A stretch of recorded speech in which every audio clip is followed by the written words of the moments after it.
Goeienaand, broers en susters. Ek is eintlik dankbaar vir daai ekstra 20 sekondes, anders moes ek julle gegroet het goeiemiddag. Maar dit is nou amptelik na 6:00, so ons kan groet met goeienaand. En baie welkom by vanaand se aandedediens. Ons bede is ook dat dit tot ophef van elkeen se geloof sal wees. Daar's 'n enkele paar afkondigings. Eerstens oor die vroulike veterane. Dit gaan ongelukkig nou nie meer môreoggend plaasvind nie, dis gekanselleer, so neem asseblief kennis daarvan. Die tweede afkondiging is dat die direkte uitsending nie op die oomblik werk nie. Toby sê dis die wonder van tegnologie. So jy wonder wanneer werk hy. En hulle het nou vanoggend 'n probleem gekry wat niemand kan oplos nie. So hulle gaan eers moet gaan Google en YouTube om te kyk hoe dit opgelos moet word. En dan hopelik volgende week werk dit weer. Die uitsending sal wel na die tyd beskikbaar wees. So indien jy weet van iemand wat die direkte uitsending kyk wat dit nie kon vanoggend of vanaand sien nie, laat weet hulle asseblief, is beskikbaar ook op die internet. Hulle kan na die tyd net kyk. Dan laastens net vir Werner, baie dankie sê Werner Nel wat vanaand was as vir ons begelei is op die orgel. Werner, van harte dank ook hoor vir jou hulp daarmee. Ons begin dan vanaand vooraf deur saam te sing. Lied 464, ons gaan daarvan 3 verse sing. En dit is so mooi, mens kan nie genoeg kry van die Here se skepping en om te sien wat die Here alles gemaak het nie. En mens word net elke liewe keer in verwondering voor die Here gebring as mens sien wat die Here doen. So kom ons sing saam lied 464 vers 1 vers 3 en vers 4 en daarna begin ons met die erediens.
Ons hulp is in die naam van die Here, wat die hemel en die aarde gemaak het, en wat getrou bly tot in alle ewigheid. Geliefdes, genade, barmhartigheid en vrede vir julle van God ons Vader en ons Here Jesus Christus, deur die kragvolle werking van die Heilige Gees. Amen. Ons gaan nou saam sing lied 200, daarvan saam verse 1 tot 3. In vers 2 hoor ons die woorde dat U gee U lig ook oor ons rede, verwys na die woord ons pad verhelder, ons denke verhelder, ons reg kan dink. Dis U van wie ons die heil verwag. En ook in vers 3, waar ons hoor, U woord bly my gedurig by, vul met U liefde ook my lewe, om my in alles aan U te wy. Kom ons staan en sing ons saam lied 200 vers 1 tot 3 en daarna bid ons saam.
Kom ons bid saam.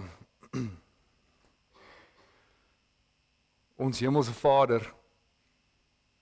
is met soveel dankbaarheid dat ons gebed na U toe kom. Dat ons vanoggend baie mooi gehoor het dat ook in hierdie jammerdal beskik U alles ten goeie vir ons en dat U ons hemelse Vader is wat ryklik in ons voorsien. Dat U as Vader weet dat ons nodig het, soveel meer as ons aardse vaders. En U is goed, en U goedheid duur tot in alle ewigheid, en uit daai goedheid beleef ons net goedheid op goedheid uit U hand uit. Mag ons dit oordink. Mag ons in ons lewe baie mooi besef wat dit beteken. Nie net dat U vir ons al die hemelse seën gegee het wat daar is nie, dat ons kan weet, ons is uitverkies, ons is regverdig gemaak, ons is beseël dat U wat God die enig is werk in ons lewe, dat U ons lei elke dag deur die woord, maar ook dat ons oordink hoe U in ons daaglikse behoeftes voorsien, hoe U sorg vir alles wat lewe, Oordink wat dit beteken dat U goedheid teenoor ons nooit kan of sal opdroog nie as gevolg van ons Here Jesus Christus. In ewigheid sal ons net goedheid beleef. Mag dit ons gedagtes vul elke dag. Mag ons U liefde oordink. Mag ons aan U al die eer bring wat U toekom. Ons dank U Here vir die woord. En ons dank U dat ons as gemeente vanaand die tweede keer in 'n erediens by mekaar kan kom, as gemeente kan saamkom in U teenwoordigheid, om U te aanbid, en ook uit die woord te hoor. Dat U woord is vir ons baie kosbaar. Dit is 'n lig vir ons voet, 'n lamp op die pad, en dat U ons daardeur lei. Mag ons dan deur die lig ook gelei word vanaand as ons saam luister wat U in die woord vir ons vra. Ons bid dit in Jesus naam alleen. Amen. Voordat ons saam lees uit die woord van die Here, kom ons sing hier saam Psalm 12, ons gaan daarvan saam sing verse 6 en verse 7, die woorde is, dat die woorde van die Here is rein, gelouterd, meer as die allersuiwerste metaal, gereinig 7 maal, en dan ook die Here sal in gevaar sy volk altyd bewaar, as hulle in laagheid triomfeer, dan waak en sorg die Heer. Terwyl ons net so bly sit, sing ons saam Psalm 12, vers 6 en vers 7.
Ons luister vanaand saam na die woord van die Here, weer uit 2 Petrus 1, dan vanaf vers 16 tot aan die einde van die hoofstuk.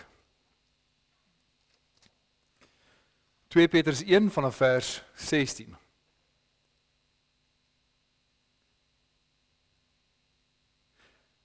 Toe ons aan julle die krag van ons Here Jesus Christus en sy wederkoms bekend gemaak het, het ons nie op versinsels of legendes verlaat nie. Nee, met ons eie oë het ons hom in al sy majesteit gesien. Hy het van God die Vader eer en heerlikheid ontvang, toe die allerhoogste majesteit gesê het, dis my geliefde seun, oor wie ek my verheug. Die stem uit die hemel het ons self gehoor toe ons saam met hom op die heilige berg was. En dit het vir ons die boodskap van die profete nog meer bevestig. Hierdie boodskap is soos 'n lamp wat in 'n donker plek skyn. Julle sal goed doen as julle in sy lig bly tot die dag aanbreek en die môrester opkom in julle harte. Dit veral moet julle weet, geen profesie in die skrif kan op grond van eie insig reg uitgelê word nie, want geen profesie is ooit deur die wil van 'n mens voortgebring nie. Nee, deur die Heilige Gees meegevoer, het mense die woord wat van God kom verkondig.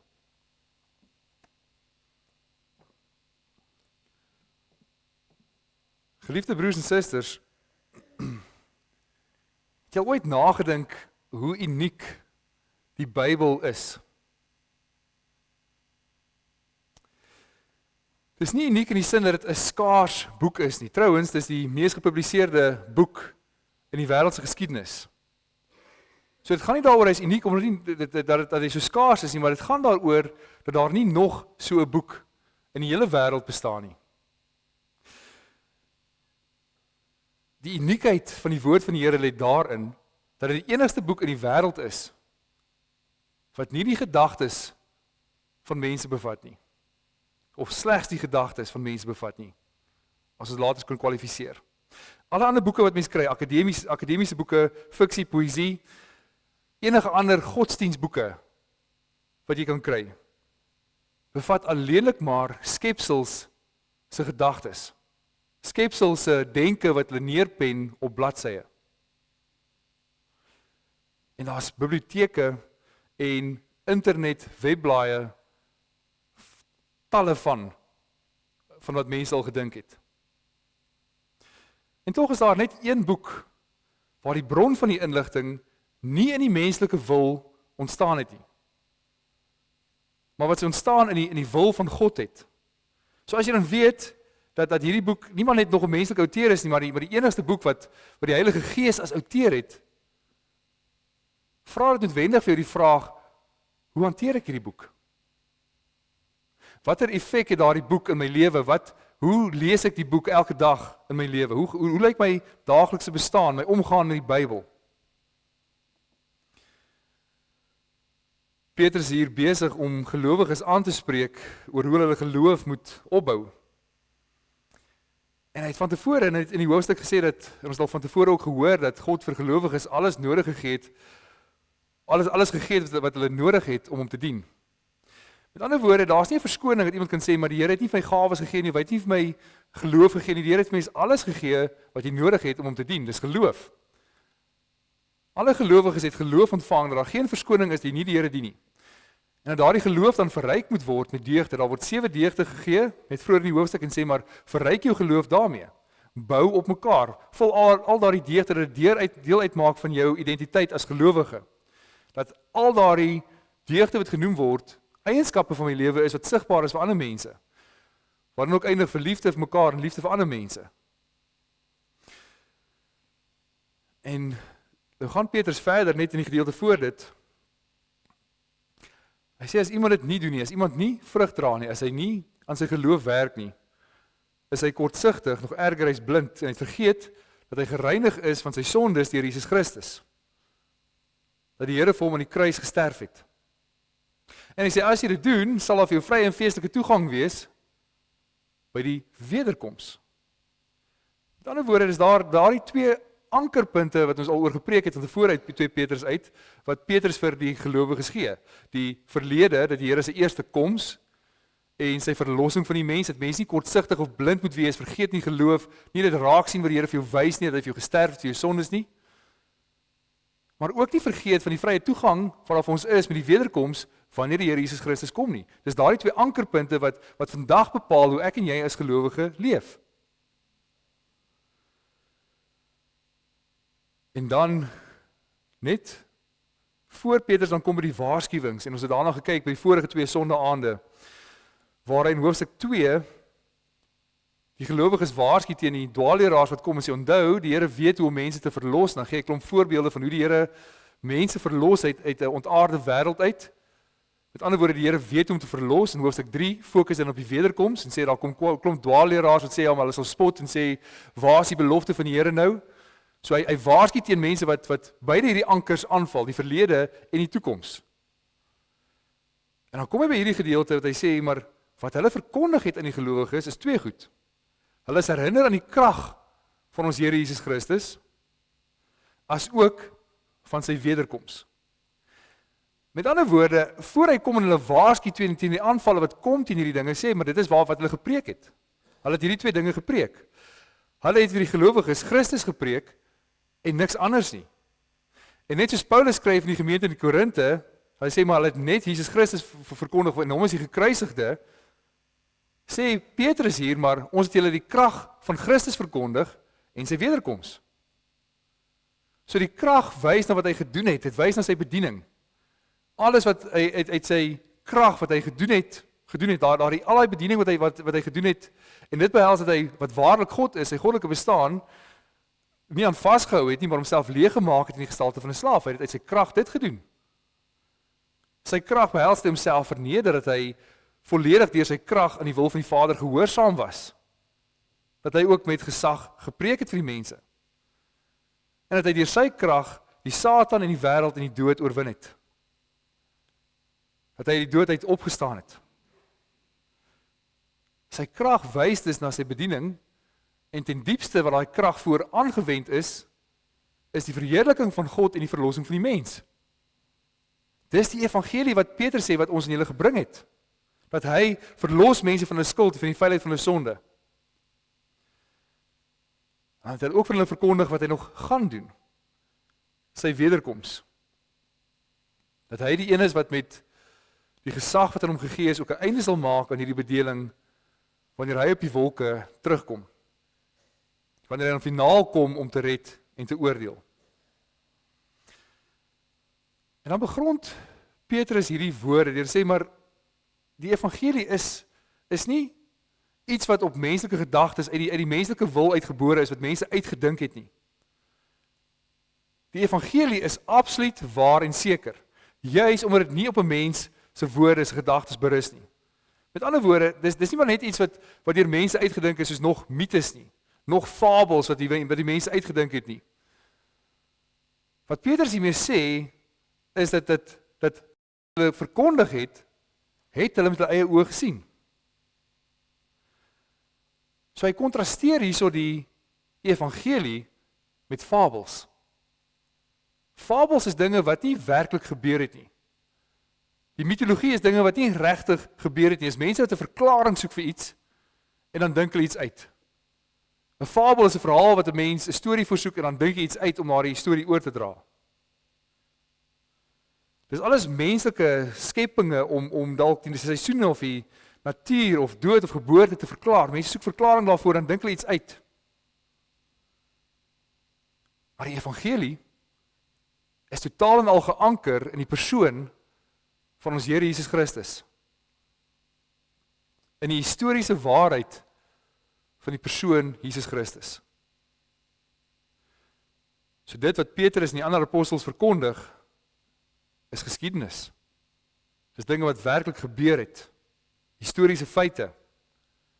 Dit behels God se seun wat gestuur word om in ons wêreld, in ons tyd, in ons ruimte, in ons materie in te kom, sy bestaan nie te hê as mens, dat hy daar ook God openbaar deur wie hy is. In ander woorde, die Christelike geloof staan of val by die historisiteit van Christus, die waarheid daarvan. Nie net as mens nie, dat daar so mens met die naam Jesus was nie, maar ook sy krag, dat hy ook waarlik God is. En dis die evangelie. Dis wat Petrus sê aan julle bedien is, julle om daaraan vashou. Om dit te bevestig, stel Petrus dan dat die evangelie bevestig is deur ooggetuies, waarvan hulle ook ooggetuies was. Maar daar's verskeie ooggetuies wat dit kan bevestig. Duisende der duisende kan getuig van die wonderwerke wat hulle hom sien doen het, of wat hy vir hulle gedoen het, vir hulle genees is. Daar is duisende mense wat kan getuig van sy sterwe en van sy opstanding. Die 500 en die Joodse leiers, Romeinse wagters, die vroue, die disippels, almal kan getuig dat hy uit die dood uit opgestaan het. Daar's dus baie mense wat as ooggetuies dien vir die bestaan van die Here Jesus Christus. Maar Petrus gaan verder. Hy praat nie net oor 'n algemene bestaan van die Here Jesus nie. Hy verwys hier na 'n baie spesifieke gebeurtenis in wat hy self kan getuig. Dat hulle was ooggetuies by die verheerliking op die berg. So Petrus was self daar en hy was daar saam met Jakobus en Johannes gewees. En hulle was daar ooggetuies van sy majesteit toe die pragt van die goddelike heerlikheid deurbreek in die menslike bestaan en die Here God met sy stem praat en hulle hom kan hoor. En dit moes 'n geweldige diep indruk op die apostels gemaak het. Ons hoor in die evangelie van Matteus dat toe die stem gepraat het en hulle het gehoor het hulle baie bang geword en het op die grond neergeval. En nou is dit so, broers en susters, jy kan relatief min dinge onthou van jou lewe. As jy vat hoeveel tyd jy al bestaan gehad op hierdie aarde, is dit eintlik 'n fraksie daarvan wat jy kan onthou. Maar jy onthou tog dinge wat daar emosionele indruk op jou gelos is, dinge wat jy oorweldig was van emosie. Wat so vasgeanker is, vasgeprent is in jou gedagtes. Dink jouself nou in vir 'n oomblik wat hier gebeur het. Want vir hierdie moes Petrus seker een van die mees oorweldigendste oomblikke van sy hele lewe gewees het. Toe hy saam met Jesus beweeg het, die berg opgegaan het, hy is daar in die teenwoordigheid van Jesus wat ware mens en ware God is, en dan verskyn daar voorgangers in die geloof, Moses en Elia, wat die verteenwoordiging is vir die woord van die Here, die wet en die profete, wat daar verskyn. Maar saam met dit, kom God se stem hoorbaar uit die hemel. En dink jouself in, as mens van tevore gehoor het, wat sy indruk het op die hele volk van Israel gehad het, die Here gepraat, daai donderslag wat hulle gehoor het, en van vrees gebewe het om die berg, hoe moes dit vir jou gewees as apostel, as jy daar op die berg staan en jy hoor dit? Juist daarom maak dit soveel sin, dat Matteus sê, hulle het baie bang geword, en op die grond neergeval. Dieselfde as die Israeliete van tevore. So wat Petrus hiervan getuig, is dat hy 'n getuie is, 'n ooggetuie is, van God se direkte getuienis oor Jesus Christus, oor wie hy is. So hoe heerlik, en tegelijkertijd angswekkend, moes dit nie gewees het nie. Om God se getuienis te hoor oor sy seun, dat Jesus hierdie 3 getuies saamneem, dat hulle kan hoor, dat hulle daarvan kan getuig, nie iets wat hulle self uitgedink het nie, maar is God se getuienis self. Wat God self hulle laat hoor, sigbaar maak, wat gebeur voor hulle. Dis God se openbaring. Met ander woorde, hy wys ons baie duidelik die verskil hierso tussen die fabels en die mytes en die evangelie. Juis in die historisiteit daarvan, maar meer spesifiek in die bron. Dit gaan hier oor die outeurskap. Wat fabels en mytologie is, dinge wat hulle oorsprong by mense het, dis mense spekulasie oor God, as hulle dink daar is 'n God of gode, of hoe ook hulle ook al dink, alles wat die wil van die mensheid voortgebring word, hoe verdraai die menslike hart ook mag wees, hoe baie invloed die Satan op die mens mag hê, of die wêreld op die mens mag hê, dis alles dinge wat die mens uitdink. Terwyl die evangelie aan die ander kant, het sy oorsprong by God. En is gegrond op God se eie openbaring van wat die waarheid is. En hy sê Petrus dat dit het die boodskap van die profete nog meer bevestig. Toe die stem uit die luisterryke heerlikheid het hom gekom het, hy sê, dis my geliefde seun. Met ander woorde, die Here sê hier, wat onthou nou, hy staan in die teenwoordigheid van Moses en Elia. Die wet en die profete is daar. Dis die verteenwoordiging van die Ou Testament, van hulle wat die Ou Testament geskryf het. Hulle wat God se stem oorgedra het, wat deur die Heilige Gees gelei is om die dinge te sê. Nou sê die Here maar, hy self bevestig presies wat hulle gesê het. Wat staan in die eerste plek in Psalm 2, waar daar staan, dis ek wat hom as my koning gesalf het op Sion, my heilige berg. Ek wil vertel wat die Here aangekondig het. Hy het vir my gesê, jy is my seun, van vandag af is ek jou vader. In Jesaja 42 oor die profete, waar hy sê, daar is my knegt wat ek ondersteun, my uitverkorene in wie my siel 'n welbehae het. Met ander woorde, Petrus sê soos die Ou Testament het hierdie dinge gesê, en God self het met sy eie stem uit die hemel bevestig die waarheid van die Ou Testament. Dis sy woord. Hy het weer gesê wat hy reeds gesê het deur die profete. En juist daarom sê hy, hierdie profetiese woord is God se woord, is die Bybel. Hy het dit self bevestig toe hy die hemel uitgepraat het. Hy het bevestig maar, dis my woord. En in beide die tekste van die Ou Testament wat die Here hier aanhaal, is die konteks daar wat sê maar Jesus is die gesalfde en is hy wat mag het oor al die nasies. Dis hy wat die mag van die nasies sal breek met sy koms met sy wederkoms. Dis waaroor dit gaan daar in daai konteks van Psalm en Jesaja. Met ander woorde, die Ou Testament is nie maar net menslike gedagtes nie. Dis nie maar net dinge wat mense gedink het en neergeskryf het nie. God self het bevestig, dis die waarheid. God self het sy eie stem in die hemel bevestig, dis die waarheid. Die profeseë, die woord van God, is God se openbaring. En juist daarom in vers 21 kwalifiseer Petrus dit as volg. Hy sê die profesie, geen profesie is ooit deur die wil van 'n mens voortgebring nie. So dit het bevestig, dat geen van die profeseë wat hier gespreek is in die Ou Testament, is deur die wil van 'n mens voortgebring nie. Met ander woorde, die teenkant is, dit is deur die wil van God meegebring. Dis God se wil dat hierdie mense skryf wat hulle moet skryf. Hy het dit bewil dat dit gebeur, dat hulle die Ou Testament neerskryf, dat die Ou Testament bewaar word en oorgedra word van geslag tot geslag. So wat openbaar God vir ons hoe die woord geïnspireer is? Sommige mense sê dat die Heilige Gees het die skrywer slegs so spreekbuise gebruik. Die skrywer is maar eintlik net die Gees gebruik om te skryf. Hulle is in beheer geneem en uiteindelik maar net meganies oorgeskryf. Met ander woorde, volgens hierdie verklaring het die menslike outeurs geen aandeel in die skryf van die Ou Testament nie, behalwe net om as 'n instrument op te tree in die Heilige Gees se hande.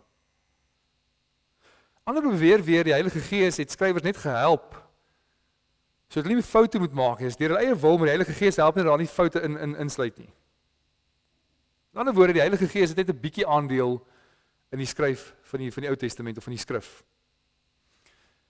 Ander verklaar weer en sê die Heilige Gees het net die emosies in die mense wakker gemaak, sodat hulle eie godsdienstige belewennisse neergeskryf het.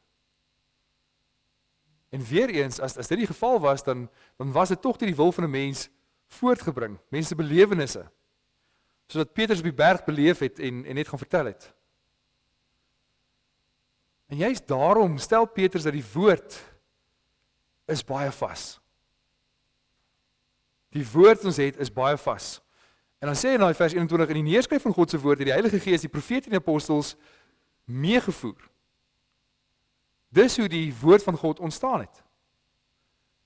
Hierdie Griekse woord beteken letterlik om saam te dra, soos 'n magtige wind iets aanblaas. Ons sien hier dieselfde werkwoord wat gebruik word in Handelinge 27 van 'n skip, letterlik 'n skip, waar die skip deur die wind aangestoot word.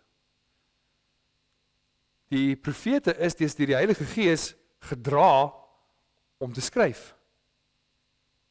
Hulle is as instrument gebruik deur die Heilige Gees, volledig deur die Heilige Gees, maar ook volledig as hulle mens en hulle menslike eienskappe. Hulle het nog na hulle mensheid gehandel, volledig onder die indruk van die Heilige Gees. Hy het hulle beweeg, maar volledig dat daar in alles wat hulle skryf, dat die wil van God is, wat daar geskryf word. Hulle het God se wil neergeskryf. Met ander woorde, as mense hierdie werkwoord verstaan, dat hulle saamgedra is, maak dit ons baie duidelik dat hy nie die menslike karakter, se eienskappe, se talente oorgeslaan het nie.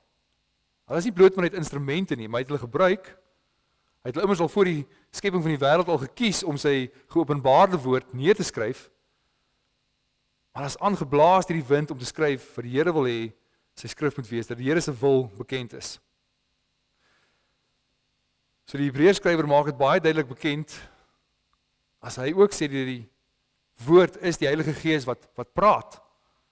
Met ander woorde, as jy die skrif lees of daarna luister, dan moet jy weet, maar dit is die Heilige Gees wat praat, dis wat die Heilige Gees sê, dis wat die Heilige Gees nou vir ons sê. Juist daarom beskryf Petrus ook die waarde van die profesie vir die mens. En hoor die wonderlike beskrywing wat hy vir God se openbaring gee. Hy sê, dit is soos 'n lamp wat in 'n donker plek skyn tot die dagbreek aanbreek en die môre ster opkom in hulle harte. So hy gebruik hier 'n doelbewuste woord en sê maar die wêreld se donker plek, die woord kan ook gebruik word vertaal word met droog of 'n woestyn. So God se woord is dan die teenkant daarvan. In hierdie duisternis, in hierdie droë wêreld, kom die Here met sy openbaring wat van hom afkom, wat nie menslike wil is nie, en dit is soos 'n lamp wat skyn in 'n donker plek. So dit wat die wil van die mens uit voortkom, is duisternis. Dit wat die wil van die mens voortkom, is droogte, is dor. Elke ander godsdienst in die wêreld is vals. Elke ander godsdienst in die wêreld is duisternis. Los mense dors. Daar's geen lig daarin nie. Alle ander boeke wat nie die lig van die woord van God verkondig nie, is duisternis. So die lig skyn alleenlik daar waar God dit bring. Dis die enigste lig in die wêreld. En dit kom deur die openbaring van God. Daar is geen ander lig in hierdie wêreld nie. En dis die lig wat God in die wêreld gee totdat die môrester opkom. So as die môrester opkom, kom daar nie 'n ander lig nie, dis nog steeds lig, dis net totale helder lig wat kom. Met ander woorde, die wederkoms van ons Here Jesus Christus word vir ons hier beskryf met die opkoms van die môrester, wanneer Christus weer kom. Dis God se openbaring wat alle mense sal sien. Dis die volle openbaring van Jesus Christus wat as koning terugkom, wat ons sal sien terugkom as hy opgevaar het. Hy is die lig vir die wêreld. So die skrif vertel nie vir jou alles wat daar is nie, wat mens nodig het om te weet. Die woord getuig dat daar genoegsaam is, sodat jy God kan ken, jou verlossing kan ken, en te weet hoe ek moet leef, in dankbaarheid voor die Here. Dis daardie genoegsame lig in hierdie duisternis, om vir jou voet 'n lamp te wees. Maar wanneer Christus kom, sal alles lig wees. En nou is dit 'n moeilike frase om te verstaan. Die kommentare verskil ook baie van mekaar daaroor, want daar staan baie duidelik die môrester wat in die harte sal opkom. Ons weet die wederkoms sal sigbaar wees vir alle mense om te sien. En nie net 'n gebeurtenis wat in die mense hart sal wees nie. Maar die beste verstaan hiervan is om te sê maar geloof en ongeloof is in die hart gesetel soos die woord daarvan praat. En wanneer die môrester kom, sal daar nie meer in die hart geloof of ongeloof wees nie, maar metafories nie, maar almal sal die lig kan sien. Almal sal weet Jesus Christus is Here en Koning. Almal sal daai lig sien. En daar sal geen meer geloof of ongeloof wees nie. Almal sal die waarheid sien vir wat dit is, met hulle oë, met hulle sintuie sal dit kan sien en waarneem. En elke tong sal bely wie Jesus Christus is.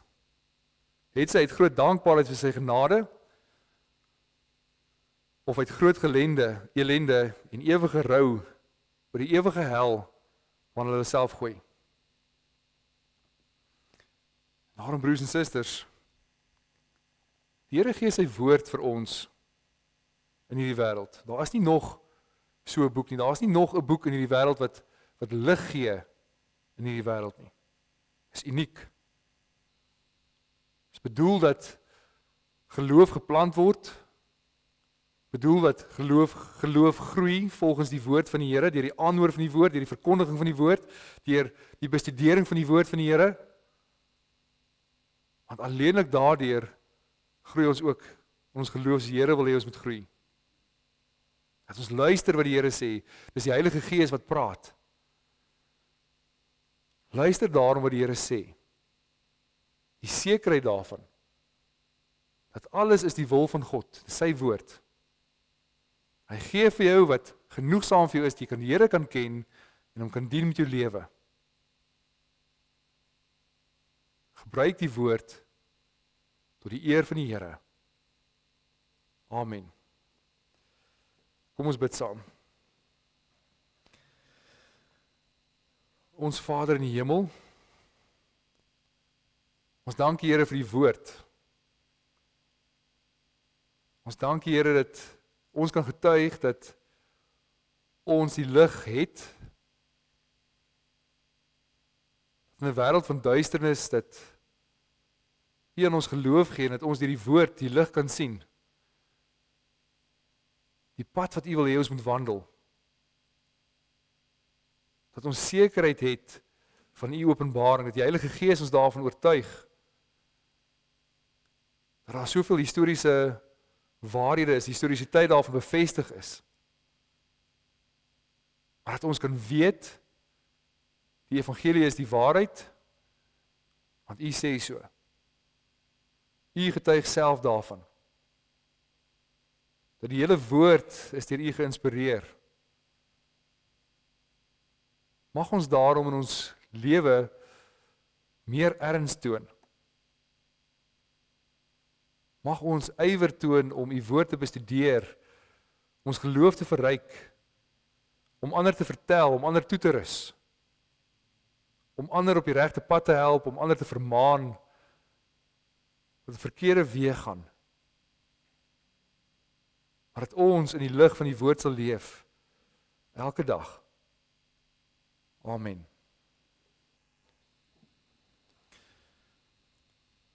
Net 'n herinnering dat die liefdegawe gaan vir die instandhouding van die erediens, sowel as ook vir die emeritaatversorging. Kom ons staan en sing ons saam Psalm 119, wat ons juis ons getuienis oor die woord van die Here se waarheid sing, in verse 19, 33 en 54.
Ontvang die seën van die Here.